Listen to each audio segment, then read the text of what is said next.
আসসালামু আলাইকুম, স্বাগত জানাচ্ছি প্রবাস সংবাদে। এখনকার সংবাদ আয়োজন নিয়ে আপনাদের সাথে আছি মেহরুন্নেসা তাহমিয়া।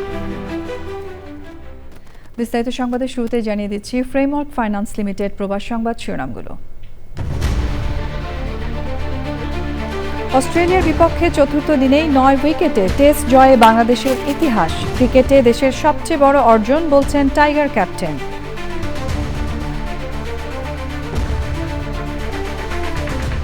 যুক্তরাষ্ট্রের ইন্ডিয়ানায় তীব্র ঝড় ও বন্যায় বহু হতাহত।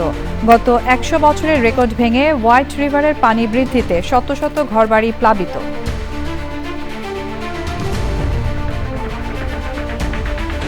যুক্তরাষ্ট্রে প্রেসক্রিপশন ওষুধের দাম গত বছরের চেয়ে 3% বেশি কমেছে। 1963 সালের পর সবচেয়ে বড় বার্ষিক পতনে রোগীদের স্বস্তি।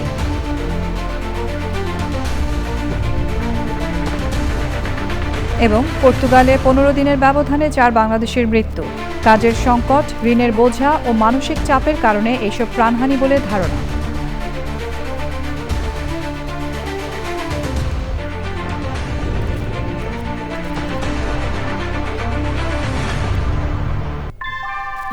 নিউ ইয়র্কে প্রবীণদের কাছে আস্থার নাম অল কাউন্টি হোম কেয়ার। এখানে পাচ্ছেন প্রিয়জনের যত্নে অভিজ্ঞ কেয়ার গিভার। কল করুন 646-444-2266। সংবাদ শিরোনামগুলো জানাচ্ছিলাম। এখনকার এই সংবাদ আয়োজন একই সঙ্গে চ্যানেল আই এর ইউটিউব চ্যানেল এবং চ্যানেল আই এর ওটিটি প্ল্যাটফর্ম আইস্ক্রিনে লাইভ স্ট্রিম হচ্ছে। এবার যাচ্ছে বিস্তারিত প্রসঙ্গে। প্রথমবারের মতো অস্ট্রেলিয়ার মাটিতে টেস্ট জয়ের ঐতিহাসিক সাফল্যে ক্রিকেট দলকে অভিনন্দন জানিয়েছেন প্রধানমন্ত্রী তারেক রহমান। টিম টাইগার্স যখন এই ঐতিহাসিক জয় নিশ্চিত করে তখন কিশোরগঞ্জের পথে ছিলেন প্রধানমন্ত্রী। ম্যাচ শেষ হওয়ার পর প্রধানমন্ত্রী বাংলাদেশ দলের খেলোয়াড়দের সঙ্গে ভিডিও কলে কথা বলেন। সবার শরীর ভালো আছে তো? সবাই ইন গুড হেলথ? একটু হবে, হ্যাঁ স্বাভাবিক। আসেন, আপনারা সবাই সুস্থভাবে আসেন। বাংলাদেশের মানুষ অপেক্ষা করছে আপনাদেরকে ওয়েলকাম করার জন্য। এগেইন কংগ্রেচুলেশন সবাই। কি খবর? আসসালামু আলাইকুম। কি খবর ভাইয়া? Everything okay? আচ্ছা, আমি আছি আলহামদুলিল্লাহ ভালো।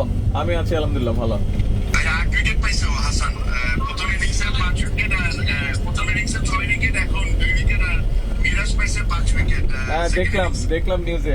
Excellent, wonderful. আমাদের সবচেয়ে ইয়াংস্টার বগুড়ার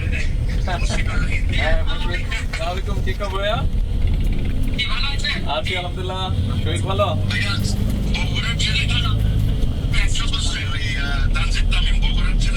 বগুড়ার না, ও বাংলাদেশের ছেলে। ও বগুড়ার না, বাংলাদেশের ছেলে। হি রিপ্রেজেন্টস বাংলাদেশ, নট বগুড়া। ঠিক আছে, ওকে। আসলে ইনশাআল্লাহ দেখা হবে। এগেইন কংগ্রেচুলেশন, অনেক অনেক দোয়া থাকলো সবার জন্য। এবারে রয়েছে ইউএসএ সংবাদ।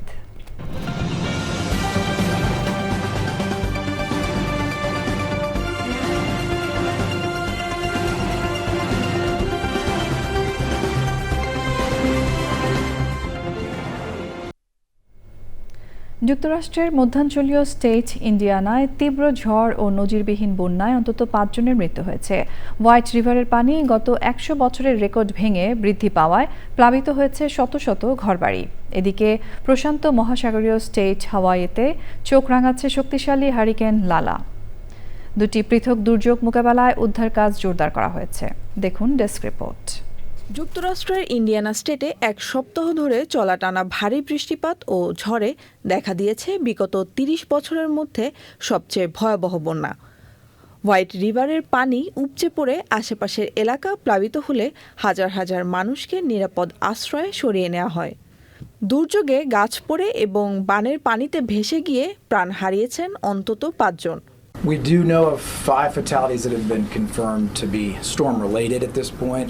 There are others that we're trying to confirm. রাজধানীর ইন্ডিয়ানাপোলিস ও আশেপাশের কাউন্টিগুলোতে আটকে পড়া বাসিন্দাদের উদ্ধারে নামানো হয়েছে বোট ও ন্যাশনাল গার্ডের বিশেষ সামরিক যান। উদ্ধারকর্মীরা এ পর্যন্ত শতাধিক মানুষ ও পোষা প্রাণীকে নিরাপদ স্থানে সরিয়ে নিয়ে এসেছে।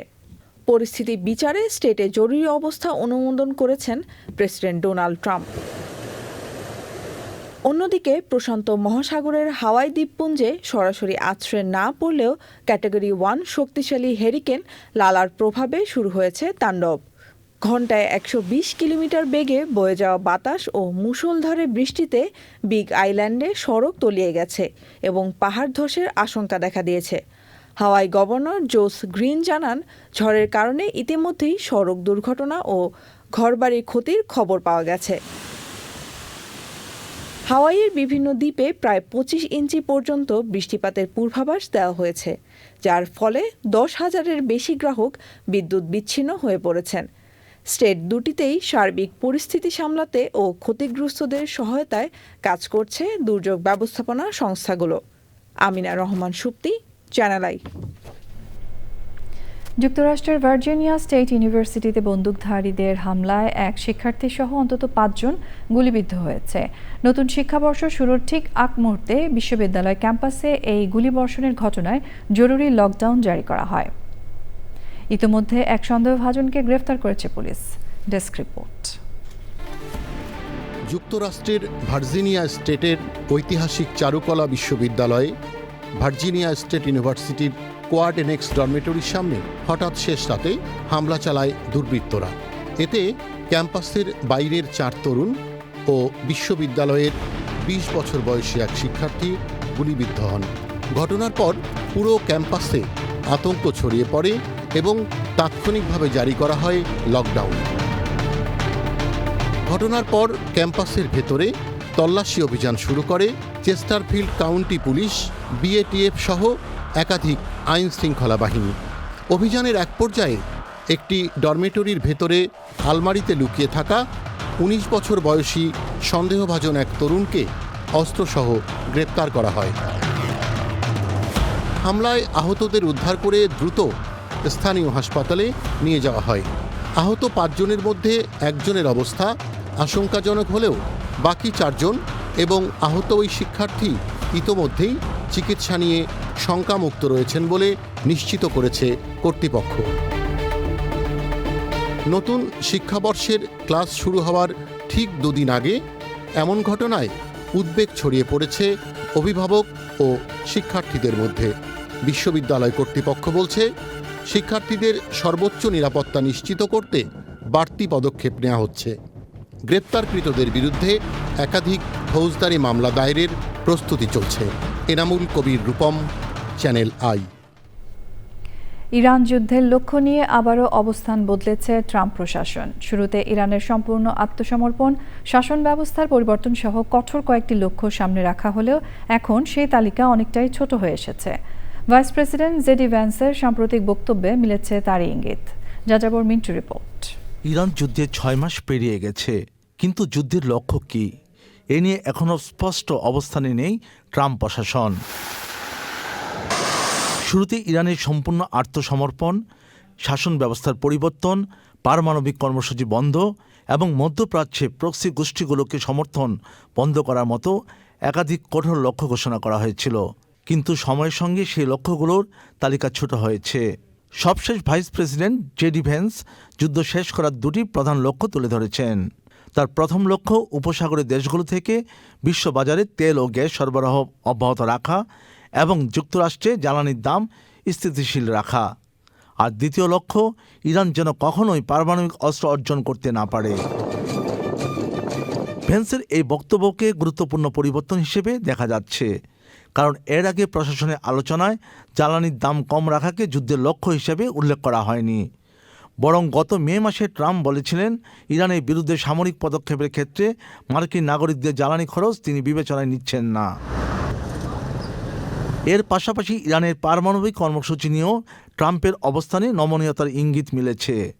আগে ইরানের সমৃদ্ধ ইউরেনিয়াম হস্তান্তরের ওপর জোর দেওয়া হলেও সম্প্রতি ট্রাম্প দাবি করছেন, ইরানের পারমাণবিক স্থাপনাগুলো ব্যাপকভাবে ক্ষতিগ্রস্ত হয়েছে এবং পারমাণবিক উপকরণ মাটিচাপা পড়ে থাকতে পারে।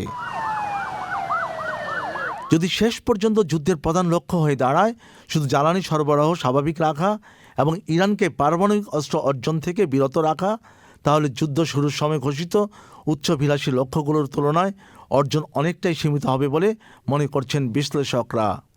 যাযাবর মিন্টু, চ্যানেল আই।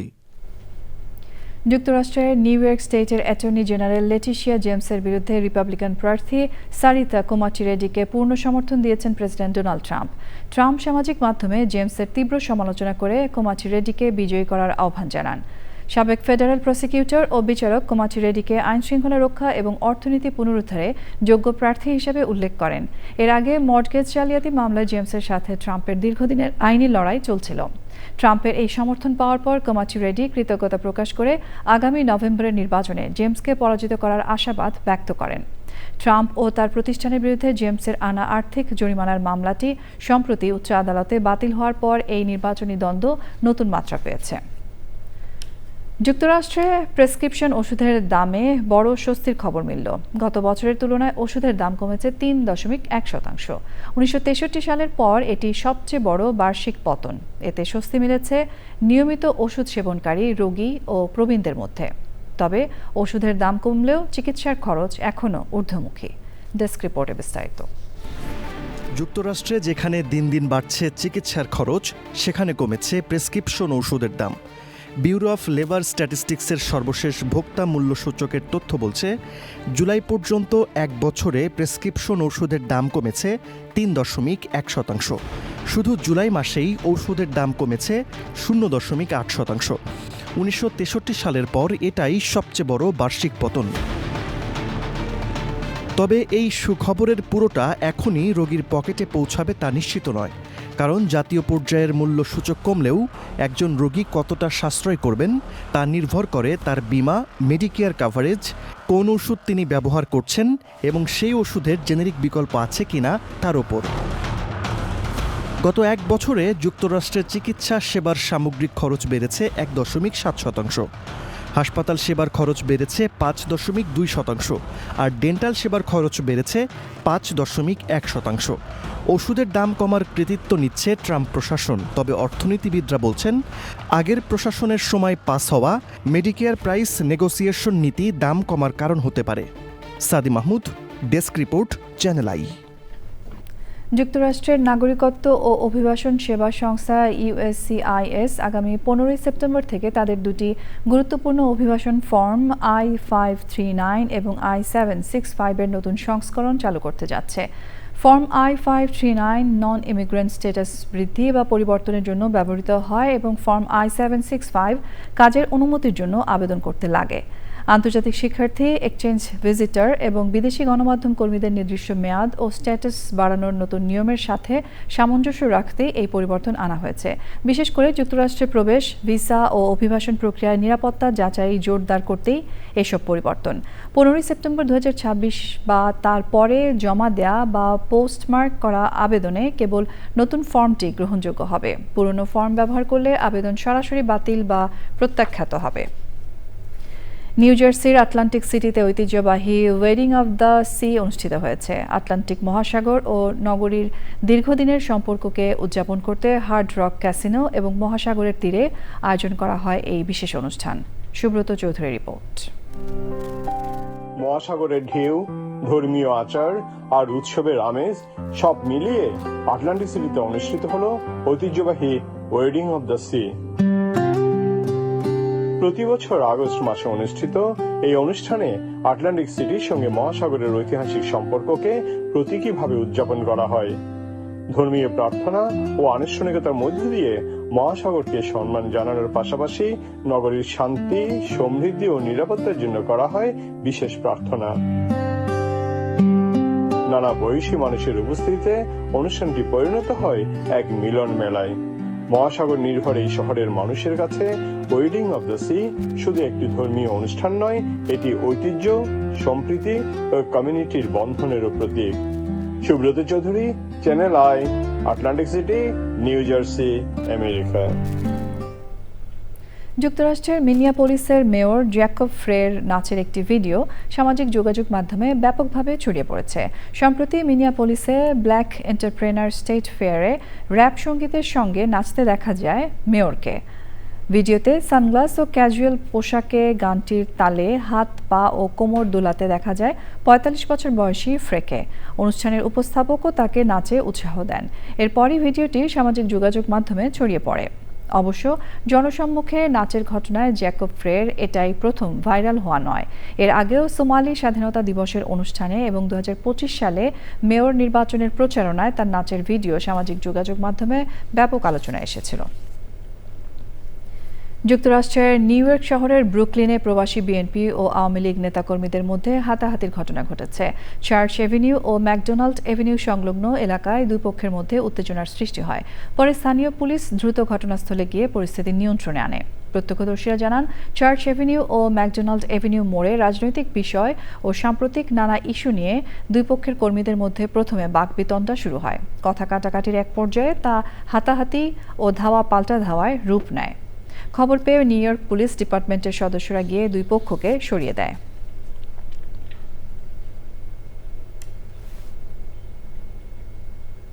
এবারে অন্যান্য সংবাদ। স্বপ্নের ইউরোপ চকচকে ভবিষ্যতের আশ্বাসে বুক বেঁধে হাজার মাইল দূরের পর্তুগালে পাড়ি জমাচ্ছেন বাংলাদেশের তরুণরা। কিন্তু সেই স্বপ্ন যে এতটা নির্দয় আর বিষাদময় রূপ নিতে পারে তা হয়তো ভাবেনি কেউ। পর্তুগালে গত 15 দিনের ব্যবধানে অকালে ঝরে গেছেন 4 জন প্রবাসী বাংলাদেশি। বিস্তারিত পর্তুগাল প্রতিনিধি হাফিজ আল আসাদের প্রতিবেদনে। সোনার হরিণ ধরার বুকে স্বপ্ন বেঁধে হাজার মাইল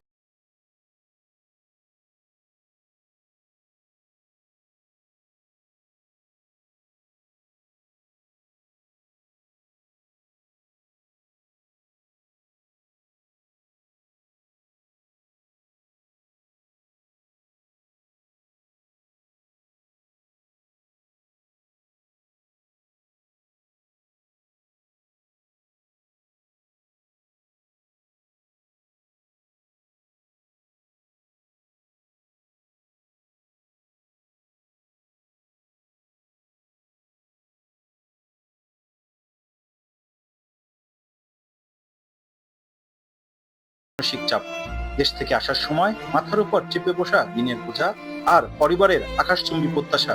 পর্তুগাল আসার পরে তীব্র কাজের সংকট আর যোগ্যতা অনুযায়ী বেতন না পাওয়া সব তরুণদের মানসিক ভারসাম্যই ভাসিয়ে দিচ্ছে।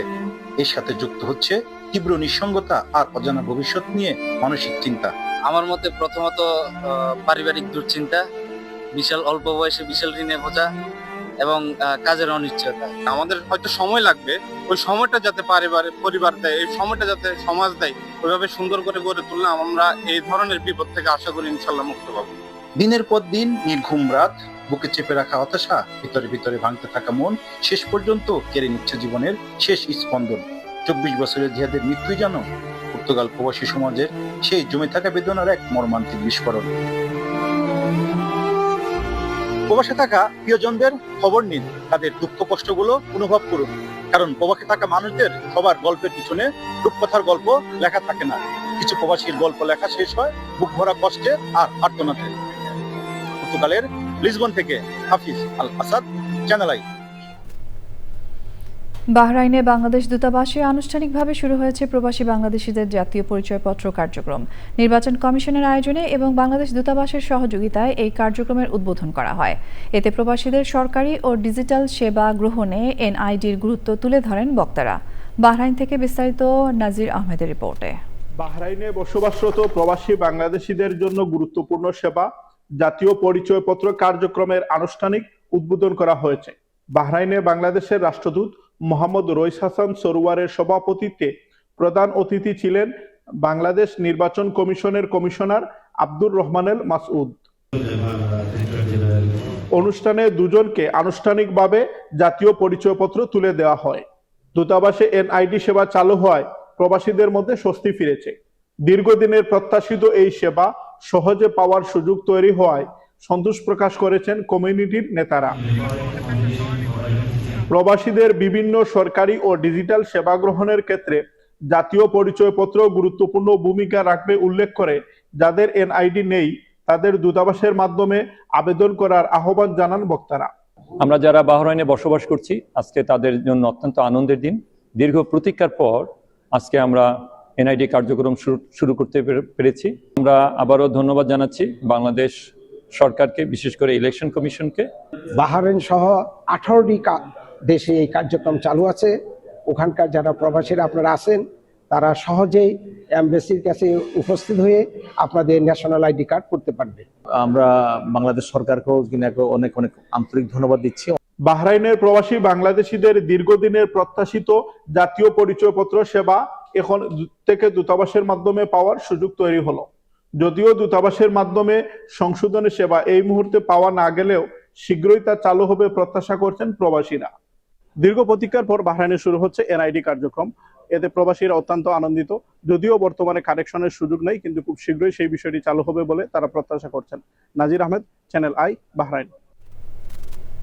বাংলাদেশের সাবেক প্রধানমন্ত্রী ও বিএনপির সাবেক চেয়ারপারসন মরহুমা বেগম খালেদা জিয়ার ৮২তম জন্মবার্ষিকীতে দোয়া ও মিলাদ মাহফিলের আয়োজন করে বিএনপির ইটালি শাখা। রোমের টিএমসি জামে মসজিদে অনুষ্ঠানে শীর্ষস্থানীয় নেতা ছাড়াও সর্বসাধারণ উপস্থিত ছিলেন। এর আগে গণতন্ত্র পুনরুদ্ধারে ও দেশ সেবায় বেগম খালেদা জিয়ার অসামান্য অবদানের কথা গভীর শ্রদ্ধার সাথে স্মরণ করেন ইটালি বিএনপির সাবেক ভারপ্রাপ্ত সভাপতি আমিনুর রহমান সালাম, সাবেক প্রথম যুগ্ম সাধারণ সম্পাদক শাহ তৌহিদ কাদের ও সাবেক সাংগঠনিক সম্পাদক কামরুজ্জামান রতন। স্বৈরাচার ও অন্যায়ের বিরুদ্ধে তার আপোষহীন নেতৃত্ব দেশবাসীর হৃদয়ে চিরকাল অমর হয়ে থাকবে বলে উল্লেখ করেন বক্তারা। পশ্চিমবঙ্গ বিধানসভার সাবেক ডেপুটি স্পিকার ও 5 বারের তৃণমূল কংগ্রেস বিধায়ক সাবেক মুখ্যমন্ত্রী মমতা ব্যানার্জির ঘনিষ্ঠ সহযোগী আশিস ব্যানার্জির মরদেহ উদ্ধার করা হয়েছে। সকালে বীরভূম জেলার রামপুরহাট শহরে বাড়ির পাশের তৃণমূল কংগ্রেসের একটি কার্যালয়ে তাকে মৃত অবস্থায় পাওয়া যায়। ঝুলন্ত অবস্থায় পাওয়া মরদেহ ময়নাতদন্তের জন্য পাঠানো হয়েছে বলে জানিয়েছে পুলিশ। সঙ্গে একটি সুইসাইড নোটও উদ্ধার করা হয়েছে বলে কলকাতা পুলিশ জানিয়েছে, যেখানে তিনি নিজের রাজনীতিতে আসা নিয়ে আক্ষেপ করেছেন। চলতি বছরের শুরুতে হওয়া রাজ্য নির্বাচনে তিনি বিজেপির ধ্রুব সাহার কাছে প্রায় 24,000 ভোটের ব্যবধানে পরাজিত হন। আশিস ব্যানার্জি রামপুরহাট থেকে 5 বার বিধায়ক নির্বাচিত হয়েছিলেন। ডেপুটি স্পিকার হওয়ার আগে ছিলেন রাজ্য সরকারের মন্ত্রী। আলবার্টার প্রিমিয়ার ড্যানিয়েল স্মিথ বলেছেন, কানাডায় পড়াশোনার জন্য দেয়া স্টুডেন্ট ভিসা একটি অস্থায়ী অনুমতি। ভিসার মেয়াদ শেষ হওয়ার পর কোনো আন্তর্জাতিক শিক্ষার্থীর স্থায়ী বসবাসের অনুমতি না থাকলে তাকে নিজ দেশে ফিরে যেতে হবে। আন্তর্জাতিক শিক্ষার্থীদের পোস্ট গ্র্যাজুয়েশন ওয়ার্ক পারমিট পেতে নানা সমস্যার প্রতিবাদ ও আন্দোলনের মধ্যে প্রিমিয়ার স্মিথ এই মন্তব্য করেছেন। এইসব আন্দোলনে ভারতসহ বিভিন্ন দেশের শিক্ষার্থীরা অংশ নিচ্ছেন। সম্প্রতি এক্সে দেয়া এক পোস্টে স্মিথ বলেন, কানাডায় পড়াশোনার জন্য স্টুডেন্ট ভিসা সবসময়ই অস্থায়ী নথি হিসেবে বিবেচিত হয়ে এসেছে। আন্তর্জাতিক শিক্ষার্থীরা পড়াশোনা শেষে তাদের অর্জিত শিক্ষা ও দক্ষতা কাজে লাগিয়ে নিজ দেশে ফিরে যেতে পারেন। যুক্তরাষ্ট্রকে যুদ্ধে পরাজয় মেনে নেওয়ার আহ্বান জানিয়েছে ইরান। কৌশলগতভাবে গুরুত্বপূর্ণ জলপথ হরমুজ প্রণালী দিয়ে জাহাজ চলাচল কার্যত অচল হয়ে আছে। সামাজিক যোগাযোগ মাধ্যম এক্সে এক পোস্টে ইরানের উপপররাষ্ট্রমন্ত্রী কাজেম গারিবাবাদি বলেছেন, হরমুজ প্রণালী ইরানের নির্দেশে খোলা ও বন্ধ হবে। কাজেম আরও বলেন, একটি টুইট বা বিমানবাহী রণতরী দিয়ে কোনো আদেশ জারি করে কিংবা নির্বাচনী বক্তৃতা দিয়ে হরমুজ প্রণালীর নিয়ন্ত্রণ নেওয়া যায় না। ইরানের সংবাদ মাধ্যম দেফা প্রেসকে দেয়া এক সাক্ষাৎকারে দেশটির পররাষ্ট্র মন্ত্রণালয়ের মুখপাত্র ইসমাইল বাঘাই বলেছেন, হরমুজ প্রণালীতে জাহাজ চলাচল নিয়ে ওমানের সঙ্গে একটি চুক্তি হয়েছে। যুক্তরাষ্ট্রের বাধার মধ্যে ইরান ও ওমান 3 সপ্তাহ ধরে এই ইস্যুতে আলোচনা করেছে। সেই আলোচনার ফলাফল এই চুক্তি। পারস্য উপসাগরের যুদ্ধের কারণে কয়েক মাস ধরে কার্যত অচল হয়ে পড়েছে কুয়েতের একসময় সমৃদ্ধ তেল খাত। হরমুজ প্রণালী দিয়ে জ্বালানি রপ্তানি ব্যাপকভাবে কমে যাওয়ায় দেশ কয়েক দশকের মধ্যে সবচেয়ে বড় সংকটের মুখে পড়েছে দেশটির অর্থনীতি। 80 বছরের ছেলের পাশে থাকতে 98 বছর বয়সে বৃদ্ধাশ্রমে গেলেন মা। এমন ঘটনা ঘটেছে ইংল্যান্ডের লিভারপুলে। প্রায় 1 শতাব্দী বয়সেও নিজের ছেলের যত্ন নিতে কেন চেয়েছেন এমন প্রশ্নে মা জানান, মা হওয়া কখনো শেষ হয় না। পান্না আক্তার জানাচ্ছেন বিস্তারিত।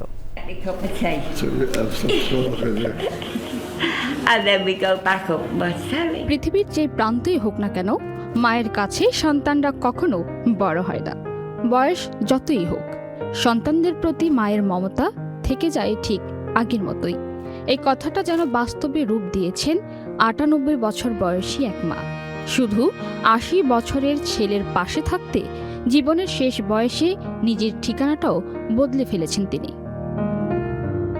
গল্পটা ইংল্যান্ডের লিভারপুলের অ্যাডা কিটিং ও তার ছেলে টমের। ইংল্যান্ডের লিভারপুলে জীবনের বেশিরভাগ সময়ে মায়ের সঙ্গে কাটিয়েছিলেন টম কিটিং। তিনি কখনো বিয়ে করেননি। মা অ্যাডা আর ছেলে টম একই বাড়িতে বছরের পর বছর একসঙ্গে ছিলেন। কিন্তু 2016 সালে টমের বয়স যখন 80 বছর, তখন বাড়তি যত্নের প্রয়োজন হওয়ায় তাকে হাইটনের মস ভিউ কেয়ার হোমে থাকতে হয়। জীবনের প্রথমবারের মতো মা ছেলে আলাদা হয়ে যায়। তখন অ্যাডার বয়স 98 বছর। কিন্তু ছেলের কাছ থেকে দূরে থাকা যেন মেনে নিতে পারছিলেন না অ্যাডা।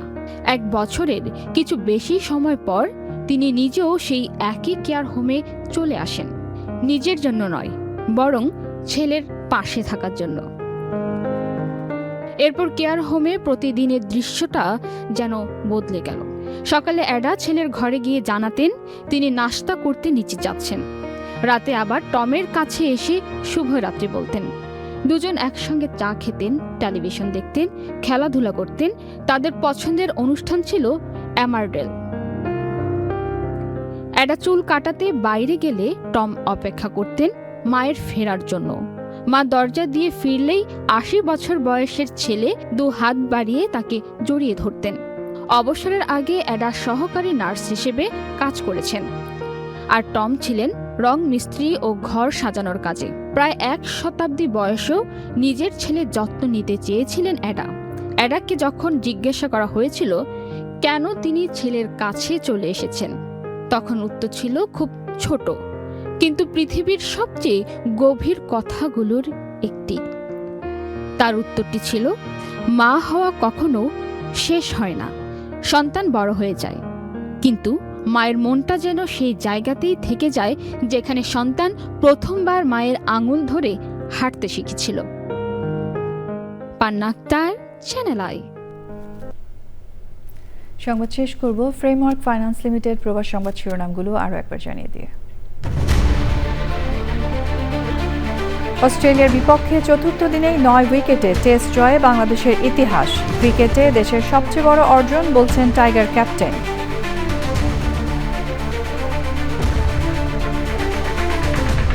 যুক্তরাষ্ট্রের ইন্ডিয়ানায় তীব্র ঝড় ও বন্যায় বহু হতাহত। গত 100 বছরের রেকর্ড ভেঙে হোয়াইট রিভারের পানি বৃদ্ধিতে শত শত ঘরবাড়ি প্লাবিত।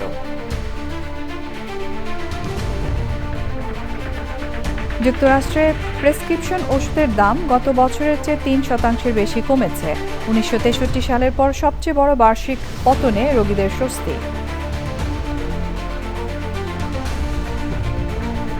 এবং পর্তুগালে 15 দিনের ব্যবধানে 4 বাংলাদেশির মৃত্যু। কাজের সংকট, ঋণের বোঝা ও মানসিক চাপের কারণে এইসব প্রাণহানি বলে ধারণা।